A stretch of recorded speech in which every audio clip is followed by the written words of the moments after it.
Hoje, nós vamos falar sobre Aura Celeste. Um pouco da vida dessa criatura fantástica, porque vai faltar muita coisa ainda, porque a vida dela foi muito, muito plena. Então, vamos lá.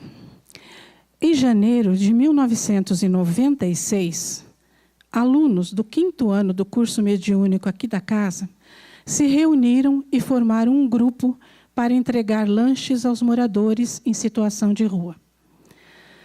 Foi disponibilizada uma casa na Vila Madalena e lá eles faziam os lanches e entregavam todas as sextas-feiras. Em abril desse mesmo ano, o senhor Humberto, que era o presidente da casa na época da nossa instituição, ele ficou sabendo desse trabalho e convidou então este grupo para que viesse fazer parte dos grupos que a casa tem. Quando eles foram convidados, graças a Deus, todos aceitaram. E para ser a mentora desse grupo socorrista, eles escolheram Aura Celeste. E o grupo ficou, até hoje, né? Grupo Socorrista Aura Celeste. E é esse espírito que hoje, mais uma vez, nós vamos reverenciar, contando um pouquinho da vida de Aura Celeste. Adelaide Augusta Câmara é conhecida no mundo espírita como Aura Celeste. Ela nasceu em janeiro de 1874, na cidade de Natal, Rio Grande do Norte. Ela foi criada na religião protestante. Ela era de configuração, sabe? O corpo franzino, parecia até fraquinha, mas era uma criatura muito forte. Ela era obediente, dócil, educada, admirada por sua inteligência e a rapidez que ela aprendia as lições que ensinavam para ela na escola. Conforme ela foi seguindo seus estudos, adquirindo novos conhecimentos, ela começou a se interessar por outros aspectos, outros fatos, que a sua crença religiosa não respondia os questionamentos que ela fazia. Ela estava sentindo algumas coisas, e ela, muito jovem, adolescente, ela não sabia explicar. Às vezes, ela ficava muda, sem vontade de conversar com ninguém. Chorava sem motivos. E quando ela buscava apoio na religião dela, dos pais, né, nessa orientação que a família tinha, ela não obtinha resposta para os conflitos que ela tinha internamente.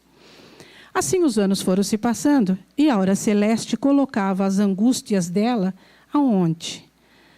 Ela compunha, ela escrevia poemas. Formou-se professora, dedicadíssima em tornar as suas aulas ativas e interessantes aos alunos. Em 1896, ela se mudou para Guanabara, que era a capital na época. Com a ajuda de amigos do próprio círculo protestante, ela conseguiu, para lecionar em um colégio, uma certa fama no Rio de Janeiro. E lá ela pôde dar asas à sua forma de trabalho pedagógico, que para a época era muito avançado. O ensino era muito rígido, né? Tudo ia correndo muito bem, e assim ficou por um certo tempo. Até que aqueles que não tinham a mesma capacidade e dedicação dela para fazer um ótimo trabalho, mexeram os pauzinhos, a gente conhece já essa história, né? E ela foi afastada do colégio, do grupo do cargo que ela exercia. Naquela época, a mulher era considerada como um objeto, sempre pronta para servir ao lar, sem privilégio nenhum, muito pior do que agora. E a Aura Celeste teve que começar, então, com esse fato, a mostrar que ela era uma criatura dinâmica, corajosa, porque ela começou a enfrentar esses preconceitos. Ela fundou, então, já que não podia dar aula no colégio, né? Ela fundou em sua casa mesmo um curso primário. E por ali passaram figuras ilustres da política e da elite da época, recebendo as primeiras lições de suas vidas por essa mulher, que os orientou a se tornarem homens de sucesso quando adultos. Mas aquelas sensações estranhas, né, o chorar, o não querer falar com ninguém, estavam se tornando cada vez mais frequentes. Como ela era muito de pesquisar as coisas, ela leu nas obras de Kardec sobre o que ela sentia. E ela entendeu que tudo aquilo que ela sentia eram manifestações mediúnicas. Mas, do jeito que ela foi criada, a orientação religiosa que ela recebeu, falava assim para ela, nunca você vai procurar uma casa espírita. Mas no fim, né, foi o que ela acabou fazendo. E ela foi bater as portas da Federação Espírita Brasileira, no Rio de Janeiro. E aí, como não há, quando as coisas têm que acontecer, acontecem mesmo, quem era o presidente, o dirigente da Federação Espírita Brasileira, quando ela bateu as portas da federação? Nada mais, nada menos que Dr. Bezerra de Menezes. Ele já era conhecido na época, no meio espírita, fora dele, como a pessoa mais humana que aparecera no Rio de Janeiro. O médico dos pobres, conforme todos o chamavam, né? A sua fama de Dr. Bezerra corria por todos os lugares, por suas curas, por sua mediunidade e pelos livros escritos. E a Aura Celeste, então, recebeu dele o apoio, o esclarecimento do que ela sentia e ainda a orientação para que procurasse estudar a doutrina espírita. E ela passou, então, a frequentar as reuniões de estudos mediúnicos, disciplinando-se para as tarefas que lhe foram destinadas ao reencarnar, que era compor o ambiente da arte, que estava distante do povo brasileiro. Esse movimento era na Europa. Foi ela, então, convocada pela espiritualidade para tocar a sensibilidade das pessoas carentes de instruções espirituais. A espiritualidade sabia que, por ela ser meiga, simples, sem vaidades materiais, ela faria de suas poesias e literatura doutrinária a base sólida dos princípios cristãos. E isso ficou comprovado ao longo de sua vida, pois ela foi poetisa, conferencista, contista e, sobretudo, educadora, deixando excelentes obras em prosa e verso, e ela assinava essas obras com o pseudônimo Aura Celeste.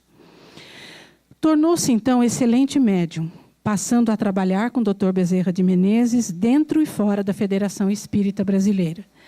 Eles visitavam as regiões menos favorecidas, os arredores do rio, levando remédios e a prece de conforto, sempre falando sobre o Evangelho de Jesus.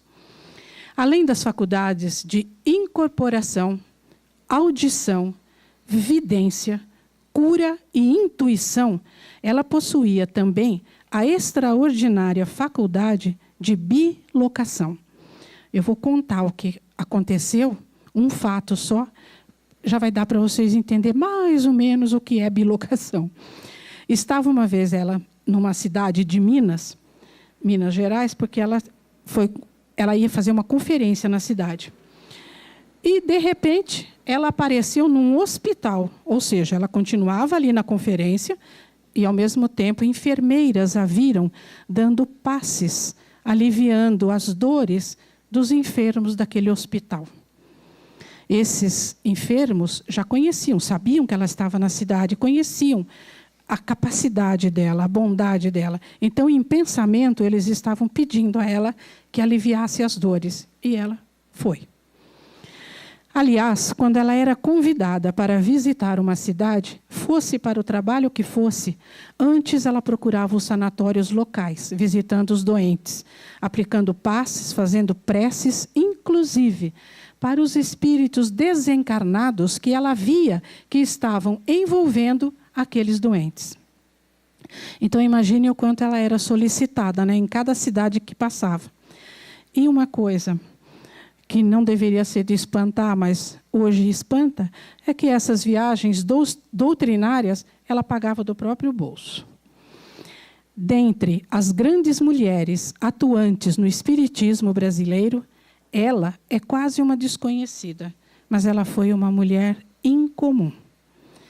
Ela assombrou a todos, receitando medicamentos aos doentes, com tal exatidão que o nome dela era lembrado sempre ali naquele círculo.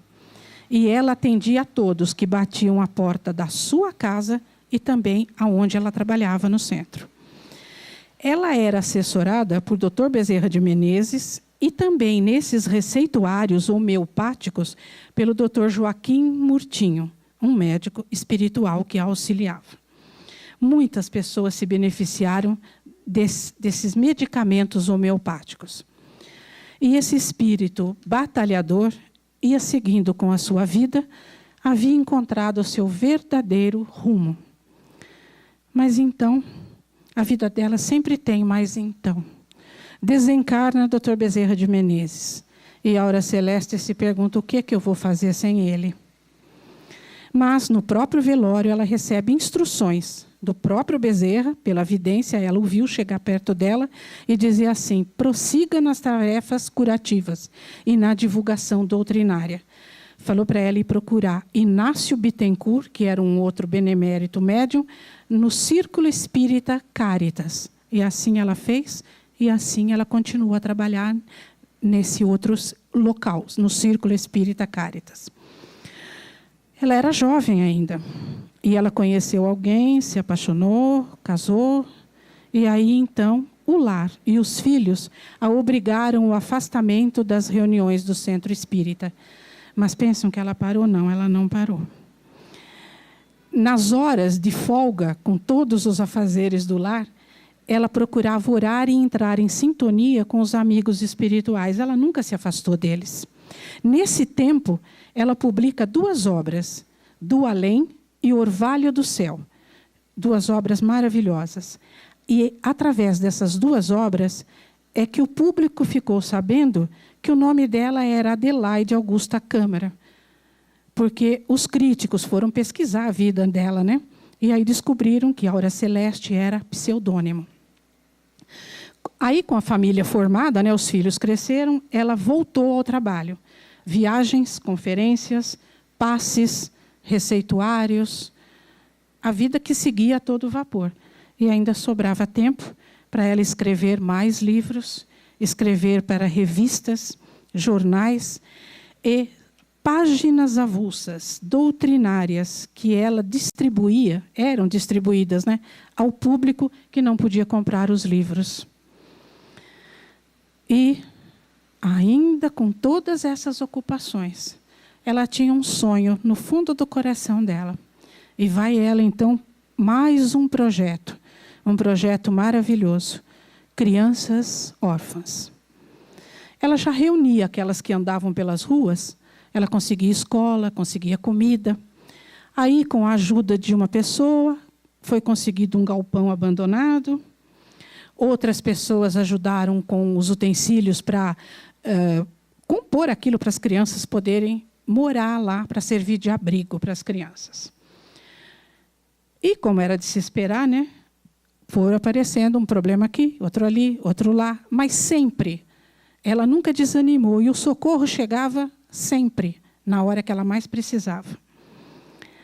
Assim, então, o abrigo foi se estruturando e ela pôde realizar o seu sonho de ser mãe de todas as crianças órfãs, o sonho de lhes dar amor. E foi o que ela fez enquanto ela viveu. Ela cuidou deles como se fossem seus filhos, alimentou-os materialmente e espiritualmente, e eles a amaram tanto, segundo os relatos, que eles nem se lembraram de perguntar quem é a minha verdadeira mãe. A Aura Celeste, onde comparecesse, no Rio de Janeiro e arredores, era aplaudida. Todos queriam ouvi-la declamar os seus poemas, porque eram poemas que traziam conforto aos corações. Os anos continuaram passando, até que em 24 de outubro de 1944, ela desencarna, assistida por Dr. Bezerra de Menezes, para o desprender dos laços terrenos. Ela voltou ao lar espiritual, deixando saudades imensas em todos aqueles que com ela conviveram. O nome de Aura Celeste, como mentora do grupo socorrista da nossa casa, foi por mérito, então, agora nós sabemos um pouco desse espírito lutador e amoroso. Vamos falar um pouquinho desse grupo, né? Esse grupo tem mais uns 150 voluntários, eu peguei no site da Luz Divina mesmo. Funciona aqui na frente, na Travessa Carlos Alberto Kfouri, preparando e distribuindo os lanches de segunda a sexta-feira, das 8 da noite às 11 da noite. Então, tem aqueles que preparam os lanches, tem aqueles que saem para entregar, né? A entrega é feita na área central da cidade. Largo São Francisco, Praça da Sé, Mercado e Baixada do Glicério. São, em média, 180 pessoas atendidas por noite, que recebem o sanduichinho de pão com margarina, queijo prato e uma caixinha de achocolatado. Esses voluntários, antes de começarem a preparar o lanche, ou antes de sair para entregar esse lanche, eles leem uma mensagem desses livros de Emmanuel, Chico, comentam, pedem a proteção de Jesus, fazem as suas preces, fazem os lanches e aquela turma vai entregar. Quando voltam, o que volta, que foi entregar, agradece e arruma toda a cozinha para o dia seguinte, para os outros encontrar tudo bonitinho. Nós precisamos perguntar para ele como é que eles conseguem fazer isso. Os voluntários para esse grupo socorrista Aura Celeste passam por uma entrevista. Então, quem quiser se voluntariar vai ter que passar por uma entrevista. Tem um coordenador. Mas diz que surgem muitas perguntas, né? Porque é um grupo que vai lidar com pessoas em situação de rua. Antes era o indivíduo, agora há famílias na rua, né? Inteiras. E à noite. Então, mesmo o voluntário, ele tem um certo questionamento a fazer. Ele diz que tem algumas perguntas, tipo essa assim: para trabalhar no grupo, precisa ter coragem? E a resposta é não. Só precisa ter amor. A coragem vem junto, né? Aura Celeste, quando da inauguração do Asilo Espírita João Evangelista, no Rio, ela disse: ser mãe de órfãos, que era o sonho dela, né? Graça do céu que não trocaria por todo o ouro e todas as grandezas do mundo. Ela poderia, se ela quisesse, ter conquistado fama no mundo das letras, uma excelente poetisa, contista, mas trabalhou sempre para o bom nome e engrandecimento da doutrina espírita. A sua vida e obra foram uma escada de luz, uma afirmação de fé e humildade e um testemunho de amor. Aí, quando eu já tinha finalizado, achando que não ia mais dar tempo de fazer nada para falar sobre essa criatura tão magnífica, eu encontrei no livro do Chico Xavier e André Luiz, Obreiros da Vida Eterna. Nesse livro, o André Luiz, juntamente com outros espíritos, sob a orientação de um instrutor, Jerônimo, ele é guiado a uma missão na crosta terrestre, onde irá aprender e ajudar nos trabalhos de desencarnação de colaboradores do bem. Eles ficaram hospedados, quando eles vêm vindo até nós para socorrer esses que estão em vias de desencarnar, na Casa Transitória Fabiano de Cristo, que é um lugar de tratamento e hospedagem a missionários da crosta terrestre. E André Luiz nos dá vários detalhes de como se processa a libertação do espírito ao corpo, através do que ele chama, né, o desatar dos nós. Então, no capítulo 19, intitulado A Serva Fiel, ele nos conta a assistência ao desencarne de Aura Celeste, que ela já nessa época estava doente, muito doente, avançado enfraquecimento do corpo físico, mas ela estava na casa dela, na cama dela, né? E quando eles chegavam perto dela, ela saía, deixava o corpinho ali descansando e ia conversar com eles. E Bezerra de Menezes, André Luiz conta que ele viu Bezerra de Menezes conversando com ela, né? Então a gente imagina ele sentadinho na cama conversando com ela, para reconfortá-la no desenlace que já era iminente, né? Ela falava para o Dr. Bezerra de Menezes que ela não queria dificultar o trabalho daqueles que tinham vindo para ajudar ela, mas que ela também queria sair numa boa forma, né? Então, Dr. Bezerra orientava ela, dizendo que ela se ajudasse, libertando sua mente dos elos que a imantavam as pessoas, acontecimentos, coisas e situações da vida terrena. Não se detenha. Quando for chamada, não olhe para trás. Você partirá em condições excepcionais pelo muito que realizou. Mas ela se preocupava com aquelas obras que ela tinha iniciado, né? Todos os projetos. Ela se sentia extremamente ligada aos parentes, amigos, pois ela acumulara diversas funções. E ela se perguntava, como que vai ser depois que eu morrer? Como é que eles vão fazer isso? Aí, no íntimo dela, ela estava preparada para desencarnar. Mas as pessoas que iam visitar a Aura Celeste, os parentes, os colaboradores, os que auxiliavam ela, faziam preces e emitiam pensamentos para que ela ficasse, não morre, fica boa.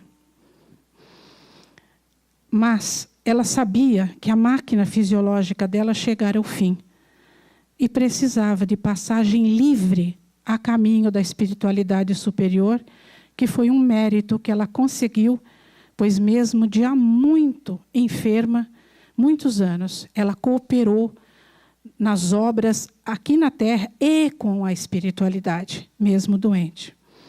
A espiritualidade, então, mais uma vez, como sempre, né, foi ajudar. Então, a espiritualidade convocou alguns e falava para aquelas pessoas que iam lá, que, não desejando que ela morresse, que ela partisse, e retinham ela na carne pela responsabilidade que ela sentia, né? Então, falou para eles, libertem ela, deixa que ela se vá. Ofereçam a ela pensamentos de paz, de alegria, de gratidão pelo que ela fez. E deixem ela embora. Vocês tocam com a nossa ajuda. Assim foi feito. E a Aura Celeste, ainda, depois que ela ficou um pouco melhor, porque todo mundo parou de querer que ela ficasse, né? Ela pede para esse grupo, que foi esse grupo do André Luiz que está contando aqui, ela própria, que deixassem ela a sós para começar o desligamento dos laços mais fortes, em tremendo esforço pessoal. Assim ela ficou por longas horas nesse trabalho, até que, como tem que ser, o plano espiritual concluiu o desenlace. E aí, então, esse espírito batalhador estava livre. Ainda ela ficou, viu? Consolando aqueles que choraram porque ela tinha morrido e se consolando pelas preces que eles faziam. Depois que foi o enterro, né? Ela agradeceu o corpo que lhe serviu de veículo na Terra e aí só então, serena e confiante, cercada pelos amigos espirituais e pelas preces dos que ficaram, ela partiu. É só um pouco da vida dessa criatura maravilhosa que a gente nem sabia, né, do trabalho dela. Agora a gente já tem uma pálida ideia de quem foi a Aura Celeste.